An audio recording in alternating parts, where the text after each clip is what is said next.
Gloria a Dios. Qué precioso es el Señor, qué precioso es el Espíritu Santo. De verdad que Él está soplando en este lugar. Está trayendo aliento y está vivificando.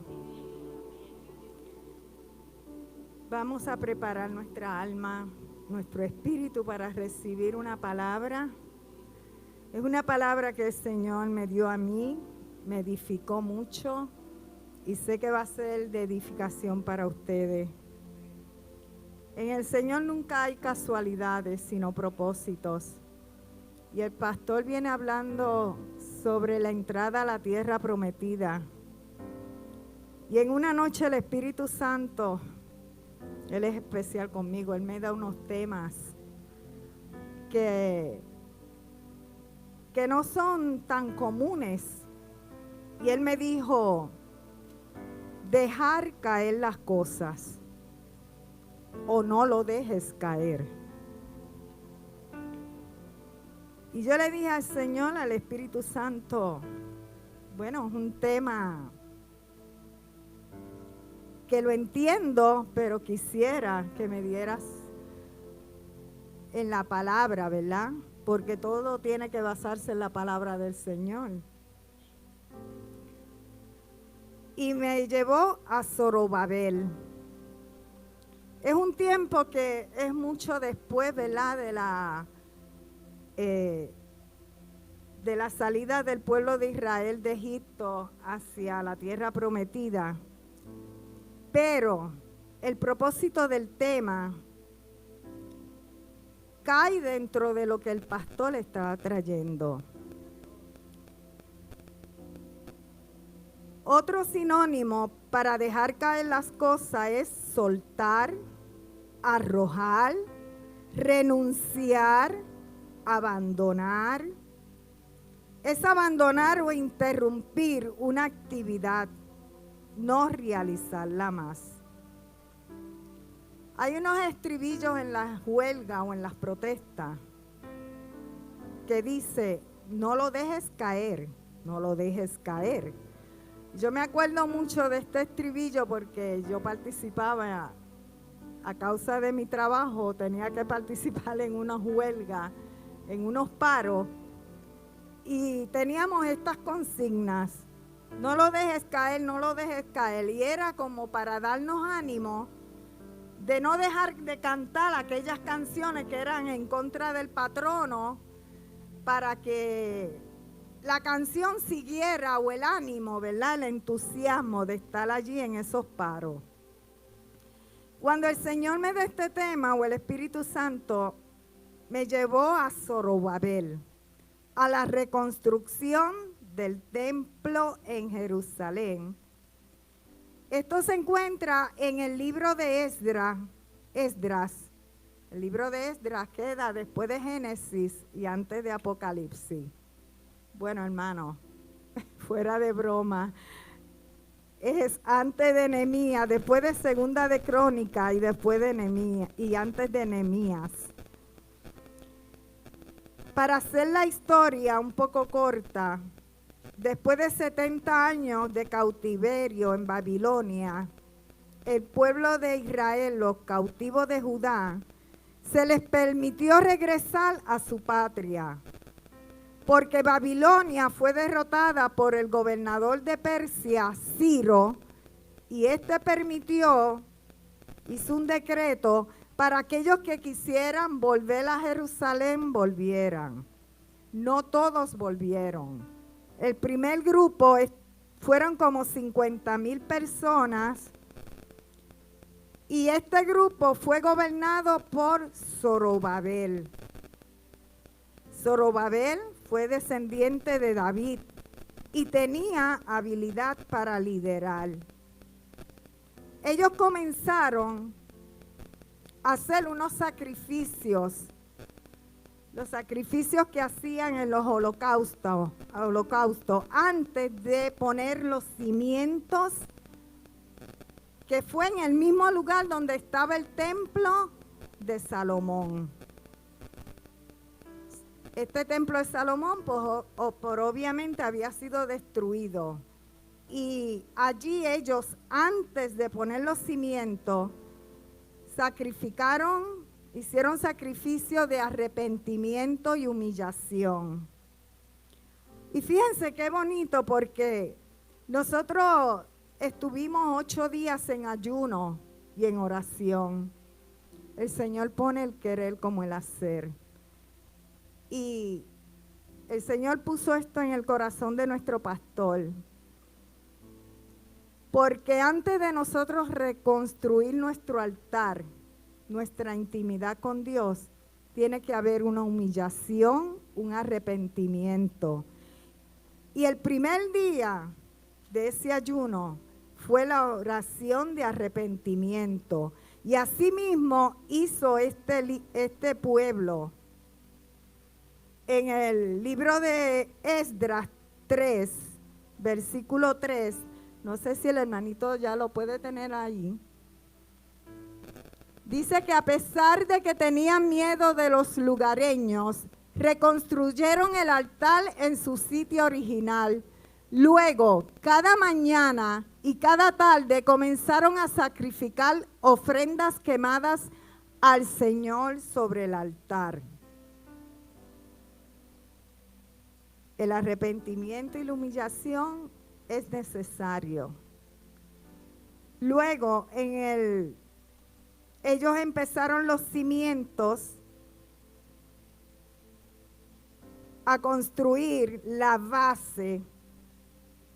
Y dice que los cimientos, ellos mientras hacían esos cimientos, sacrificaron cánticos de adoración. Lo podemos ver en Esdras 3, en el 10 al 11, dice: cuando los constructores terminaron los cimientos del templo del Señor, los sacerdotes se pusieron sus mantos y tomaron su lugar para tocar sus trompetas. Luego los levitas descendientes de Asafaf hicieron sonar sus címbalos para alabar al Señor tal como lo había establecido el rey David. El 11. Con alabanza y agradecimiento entonaron el siguiente canto al Señor. Él es tan bueno. Su fiel amor por Israel permanece para siempre. Luego todo el pueblo dio un fuerte grito alabando al Señor porque se habían echado los cimientos del templo del Señor. Aleluya. Siempre tiene que haber una alabanza, una adoración. Aleluya. Y nosotros también tuvimos esos días de adoración y oración durante estos días de ayuno y de humillación. Nosotros todos tenemos un propósito, una misión. Hay propósitos como seculares en la familia, como padres, como ¿verdad? Hijos, y aún realizando una tarea, una labor, un trabajo.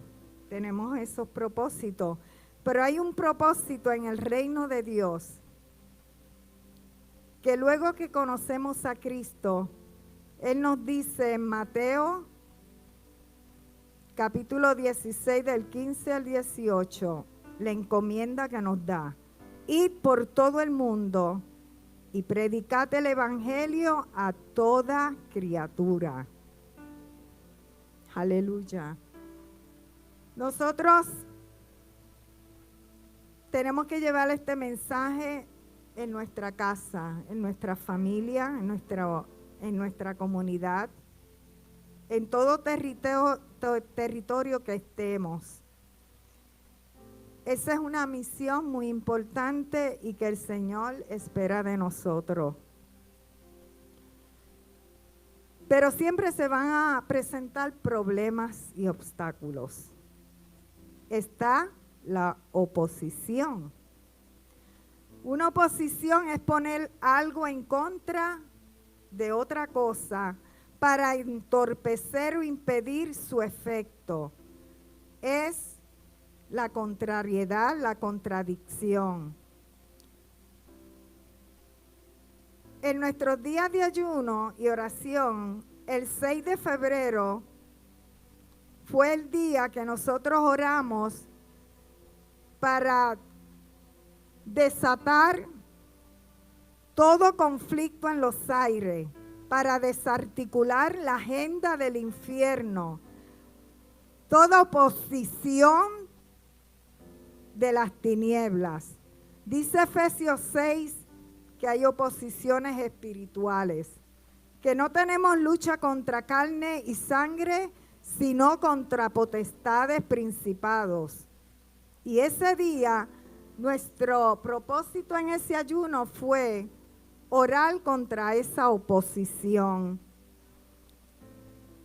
Al pueblo se le presentó la primera oposición cuando estuvieron construyendo este templo. Y yo le llamo la oposición de nosotros mismos, de hacer comparaciones, de hacer diferencia. ¿Por qué? Porque dice que ellos,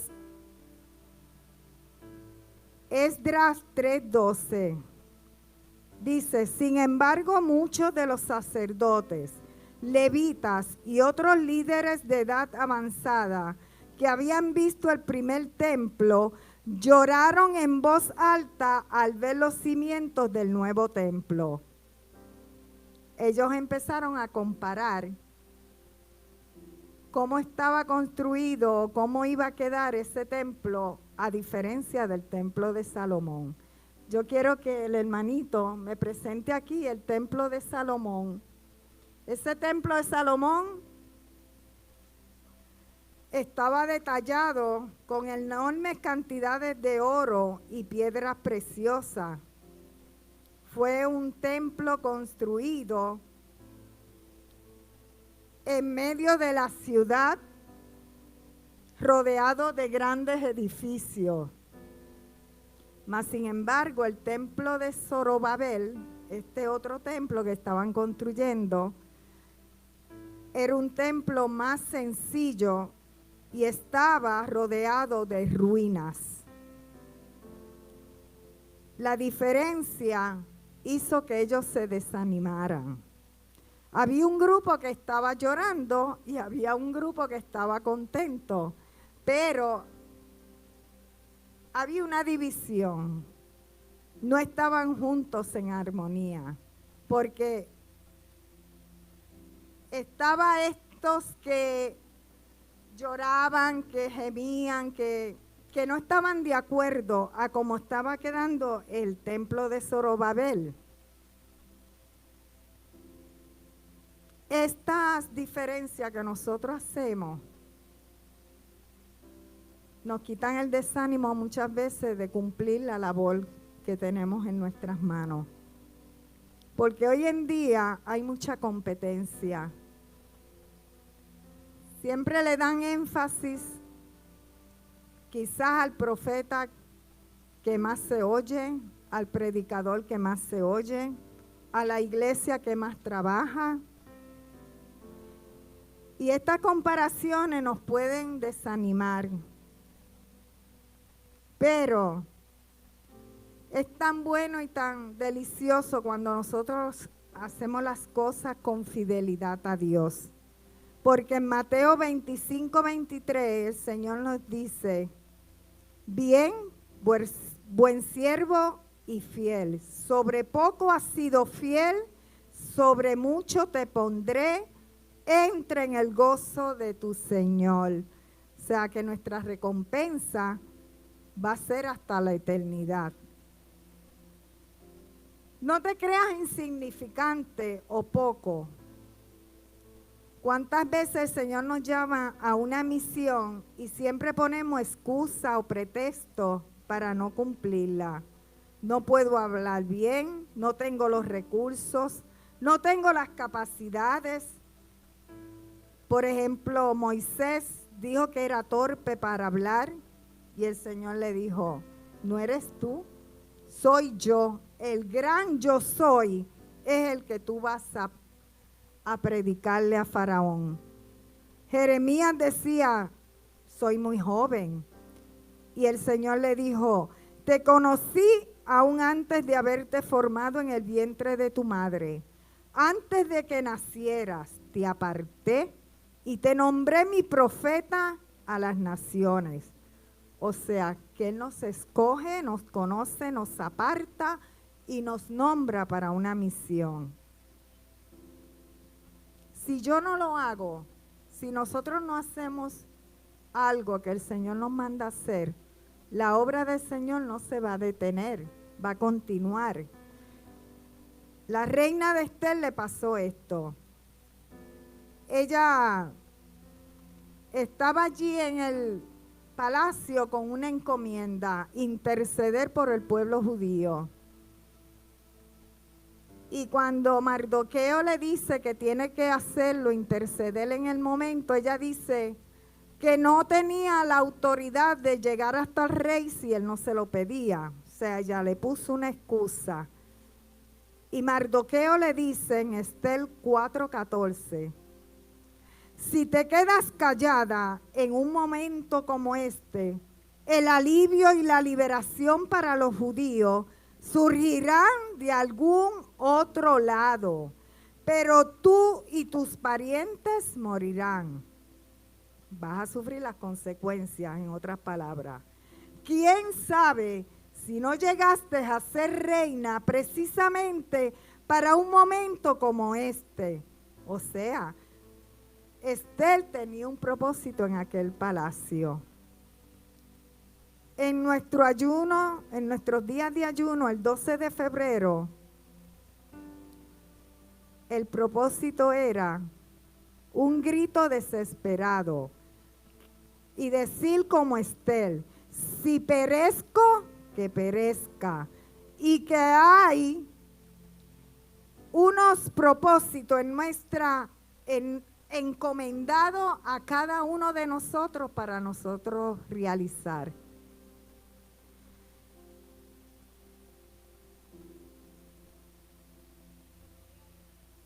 Yo estuve trabajando en una corporación por 38 años. Y cuando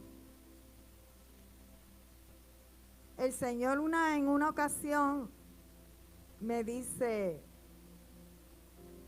háblale a una de las abogadas que trabajaba conmigo, háblale del plan de salvación. Ella está receptiva a oírte. Y yo empecé a hacerlo. El último día de mi trabajo, porque hubo un recorte federal, el último día de mi trabajo, que yo me estaba despidiendo de cada uno de mis compañeros, que no era un día fácil, un día triste para mí, de muchas emociones encontradas, porque después de 38 años estar trabajando y quedarte sin trabajo, no fue fácil. Y ese día fue el día que el Espíritu Santo me llevó, cuando me despedía de cada uno, cuando llegué a la oficina de ella, el Espíritu Santo me dijo, ahora es el momento. Yo tuve que echar a un lado mis emociones, mi temor, mis sentimientos y obedecer al Señor. Y yo le presenté el plan de salvación a aquella abogada y aceptó a Cristo como Salvador. Yo sé que el propósito que el Señor tiene con ella se está cumpliendo. Así es que nosotros tenemos en cada lugar que estamos una misión. Fuera la comparación, no limitarnos, no debemos comparar nuestro trabajo con los otros. Hoy en día hay una competencia que nos drena.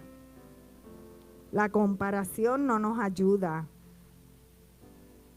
Hay que rechazar toda comparación, críticas que no aportan, sino que destruyen a lo que Dios ha puesto en nuestras manos. Solo creer en su consejo, porque nos critican, oímos murmuraciones y entonces tenemos una carga de una expectativa que yo tengo que dar más de lo que puedo dar y de lo que los otros esperan de mí. Y el Señor me confirmó el mensaje sobre esto, sobre no oír voces que no nos aportan. Cuando la pastora Joana dijo, ¿qué voz tú oyes? Esto fue el domingo. En el Señor no hay casualidades. ¿Qué voz tú oyes? Cierra tus oídos a los malos consejos, a las críticas. Y como una nota mía, las palabras tienen poder de bendecir o destruir, tanto para el que la expresa como para el que la oye. El temor hizo que la obra se detuviera. La gente regresó a su casa y, hermanos, pasaron 16 años. No sabemos lo que hizo Zorobabel durante ese tiempo. Ciertamente el desaliento quitó el entusiasmo y a la larga aquellos sentimientos se endurecieron hasta llegar a la desesperanza. Entonces viene la desilusión. La desilusión es la pérdida de esperanza, especialmente de conseguir algo que deseamos. La ilusión de saber que algo o alguien no es como uno creía. Hay desengaño, decepción. Es una impresión que se experimenta cuando alguna cosa no responde a las expectativas que nos habíamos creado. Se pierde la ilusión, la esperanza, los anhelos. En Isaías 49:4 vemos una expresión del profeta que dice, pero mi labor parece tan inútil. He gastado mis fuerzas en vano y sin ningún propósito. No obstante, lo dejo todo en manos del Señor. Confiaré en que Dios me recompense. Nosotros recibimos muchas desilusiones. Como Moisés, que no pudo entrar a la tierra prometida. Tuvo que haberse desilusionado. Cristo mismo se desilusionó porque su pueblo no lo aceptó como el Mesías. Él mismo dijo, nadie es profeta en su propia tierra. Elías se desilusionó porque pensó que era el único profeta que quedaba. Pero llega el fin de la oposición. Dios llega en acción. Los habitantes de la zona que no eran judíos se preguntaban, bueno, ¿esta gente tendrán permiso para construir este templo? Y los judíos dijeron, sí, hay un decreto del rey Ciro que nos dio permiso para esta edificación. Entonces le escribieron al rey Darío, porque ya el rey Ciro había fallecido, y le preguntaron al rey Darío si era cierto que existía ese decreto. Y entonces en el capítulo 6 dice que el decreto fue encontrado. O sea que Dios saca a la luz la verdad para defendernos. Encontraron el decreto y Darío permitió que se reanudara la construcción. Y en el capítulo 6 de Esdras leemos que el templo se terminó y se dedicó. Dios también envió profetas como Ageo y Zacarías para alentar a Zorobabel. Qué bonito cuando nosotros estamos desanimados, desilusionados, y llega el momento en que Dios nos habla. Nos habla con su palabra, nos habla con algún hermano, con un consejo, una exhortación. Y Dios envía a Ageo para ayudarlo a darle ánimo. Y en cuanto a la comparación, mira lo que le dice a Ageo.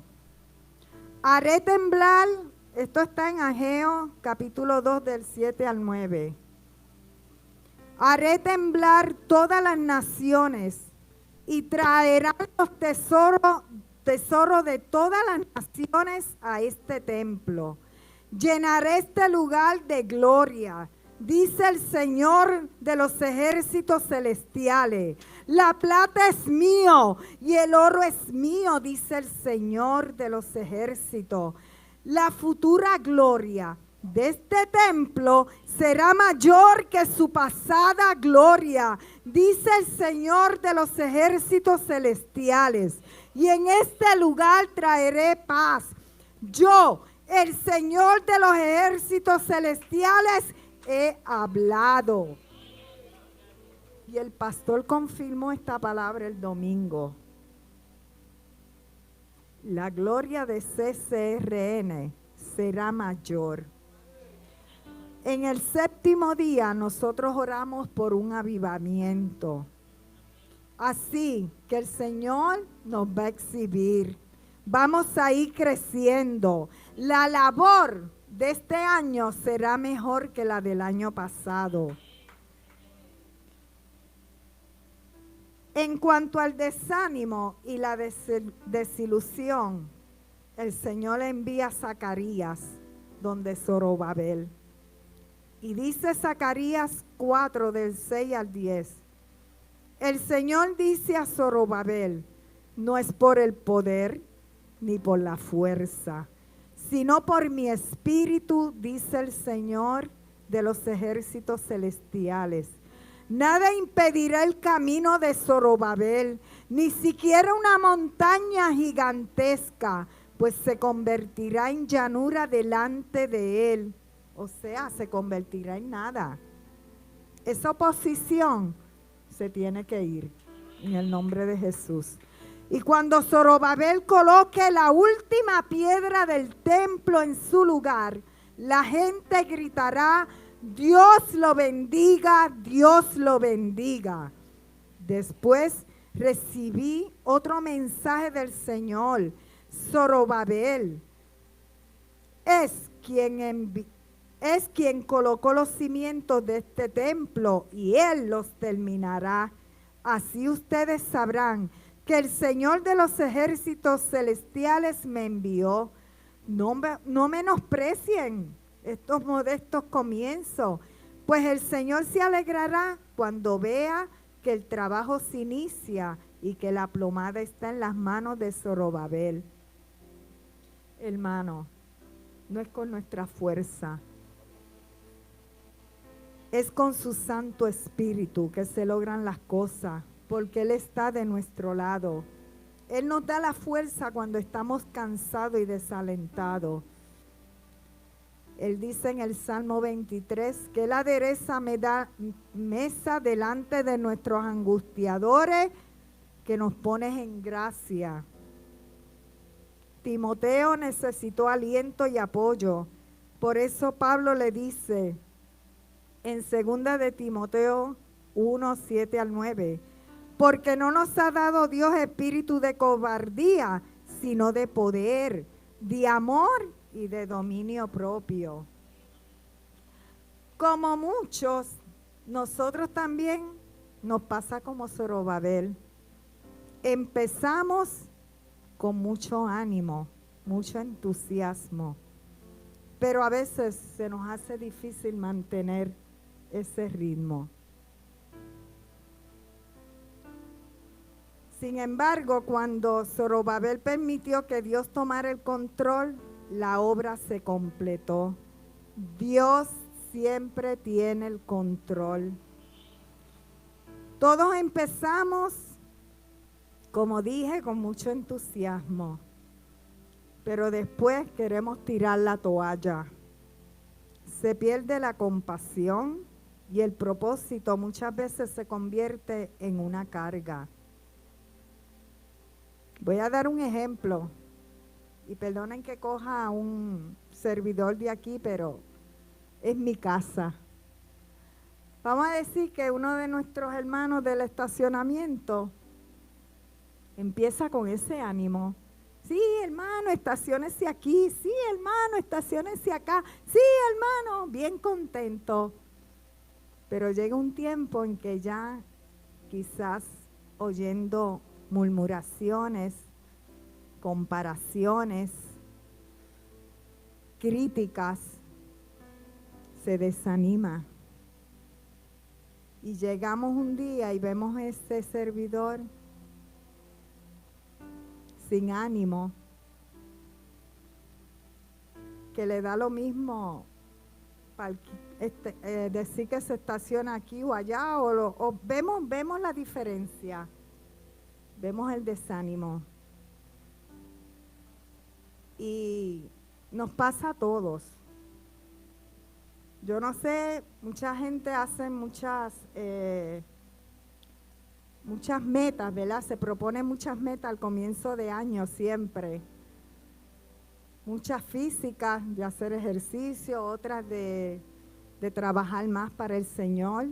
Y hacemos una agenda y compramos equipo para hacer ejercicio, nuevas tenis, pero como que quizás a mitad de año o antes se nos va cayendo el ánimo por alguna razón.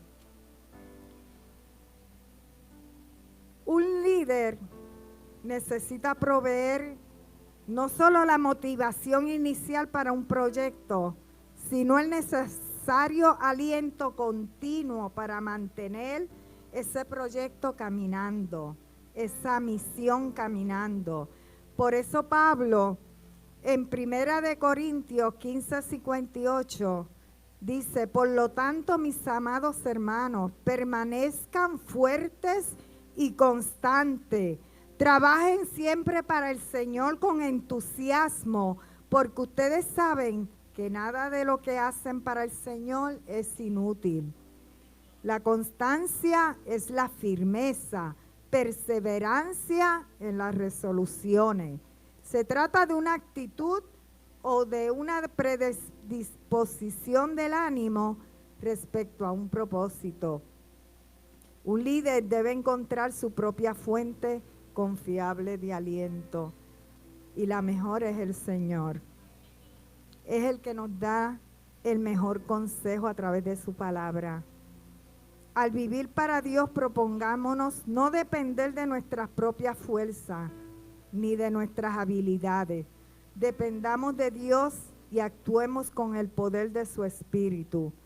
En Isaías 41:10-13, Él nos dice: no temas, porque yo estoy contigo. No desmayes, porque yo soy tu Dios que te esfuerzo. Siempre te ayudaré, siempre te sustentaré con la diestra de mi justicia.